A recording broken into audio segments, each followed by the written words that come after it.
नमस्कार दोस्तों, राधे राधे, हरे कृष्णा। चीकोज रेसिपीज़ में एक बार फिर से आज आपका स्वागत है।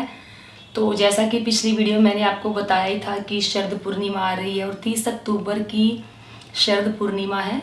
तो शरद पूर्णिमा से लेकर दिवाली तक हमें अपने घर में लक्ष्मी जी के आगमन के लिए जो आयोजन करते हैं, यानी कि जो साफ़ सफाई करते हैं, और विशेष रूप से हमें क्या क्या करना चाहिए कि जो माँ लक्ष्मी है वो प्रसन्न हो। और दीपावली से पहले शरद पूर्णिमा को माँ लक्ष्मी को प्रसन्न करने के लिए, उनके आगमन के लिए ये एक विशेष आयोजन के रूप में देखा जाता है शरद पूर्णिमा को।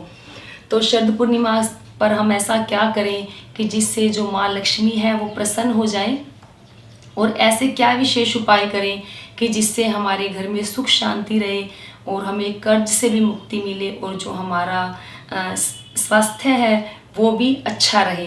तो चलिए आज इसी पर बात करते हैं। आपको छोटे छोटे उपाय हैं, और उपाय ऐसा भी नहीं कि कुछ हमें बाहर जाके स्पेशल कुछ लाना पड़ेगा, ऐसा कुछ भी नहीं है।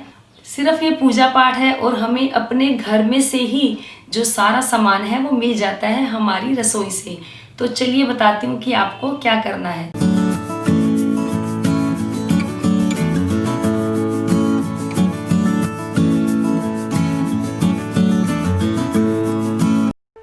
सब्सक्राइब करें चीको रेसिपीज़ को और बेल आइकन को टैप करें मेरी हर वीडियो सबसे पहले देखने के लिए। तो जैसा कि मैंने बताया था कि जो शरद पूर्णिमा है ये माँ लक्ष्मी का प्राकट्य दिवस होता है। इस दिन माँ लक्ष्मी प्रकट हुई थी और इसे कोजागरी भी बोला जाता है। तो कि कौन कौन जाग रहा है, तो सबसे पहले यहीं से शुरू कर लेते हैं। तो जैसे शरद पूर्णिमा के दिन रात को आपको जागकर माँ लक्ष्मी का स्वागत करना चाहिए। तो आपको भजन करें, कीर्तन करें। अगर ये सब नहीं कर सकते तो विष्णु सहस्त्र नाम का पाठ आप जरूर करें। इससे जो माँ लक्ष्मी है वो बेहद प्रसन्न होती है। तो माँ लक्ष्मी गरुड़ पर सवार होकर आती है भगवान श्री हरि के साथ, और वो देखती है जिस जिस घर में माँ लक्ष्मी का जागरण हो रहा होता है, भगवान श्री हरि की पूजा अर्चना हो रही होती है, तो वहाँ वहाँ माँ लक्ष्मी धन की वर्षा करती है। और दूसरा ये है कि आपको शरद पूर्णिमा के दिन ही जो हनुमान जी के सामने 4 मुख का तेल का दिया आपको जलाना है। इससे आपको कर्ज से मुक्ति मिलेगी। तो मान्यता है कि जो माँ लक्ष्मी का आगमन होता है, जो माँ लक्ष्मी निवास करती है वो साफ सुथरे घर में निवास करती है।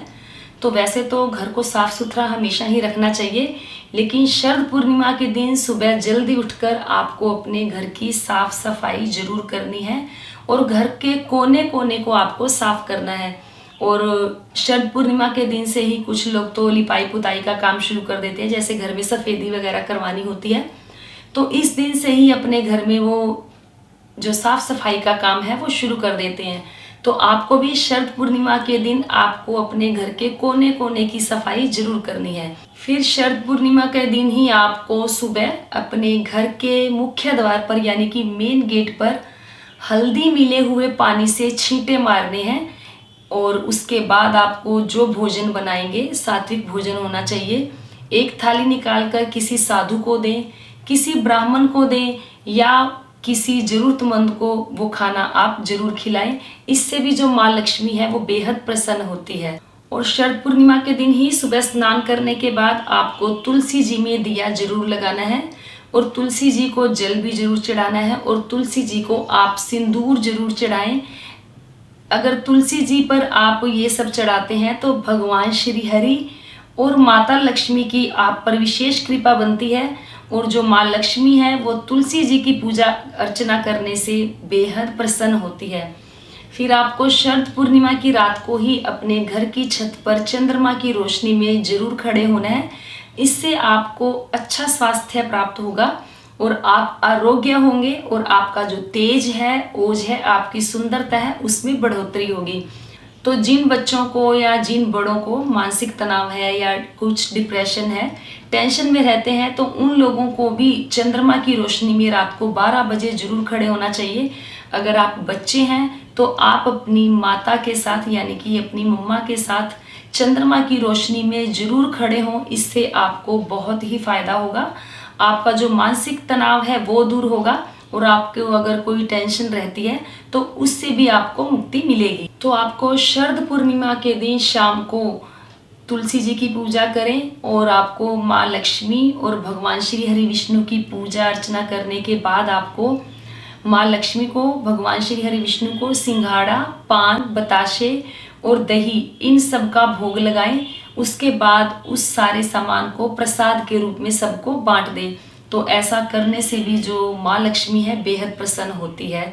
तो बस ये हैं छोटे छोटे विशेष उपाय, कुछ ज़्यादा नहीं है क्योंकि सब सामान घर में मिल जाता है और जितना ज़्यादा हो सके हमें पूजा पाठ करनी चाहिए, क्योंकि शरद पूर्णिमा से लेकर फिर बता रही हूँ आपको कि अमावस्या तक यानी कि दिवाली तक ये जो 15 दिन होते हैं ये माँ लक्ष्मी की पूजा के लिए विशेष होते हैं और उनको प्रसन्न करने के लिए, उनकी विशेष कृपा पाने के लिए ये 15 दिन विशेष होते हैं। तो ये थे बिल्कुल सीधे और सरल विशेष उपाय शरद पूर्णिमा के दिन के, क्योंकि शरद पूर्णिमा का दिन है वो बिल्कुल विशेष होता है।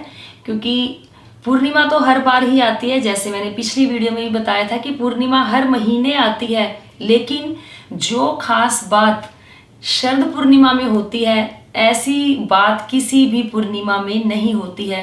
तो आप भी इस शरद पूर्णिमा पर ये छोटे छोटे उपाय जरूर करें। तो उम्मीद करती हूँ आपको मेरी आज की वीडियो जरूर पसंद आई होगी। तो वीडियो को लाइक करें, शेयर करें, चैनल को सब्सक्राइब करना बिल्कुल ना भूलें। हमेशा की तरह अपने सुझाव देते रहें। आज के लिए इतना ही, फिर मिलते हैं। धन्यवाद। हरे कृष्णा।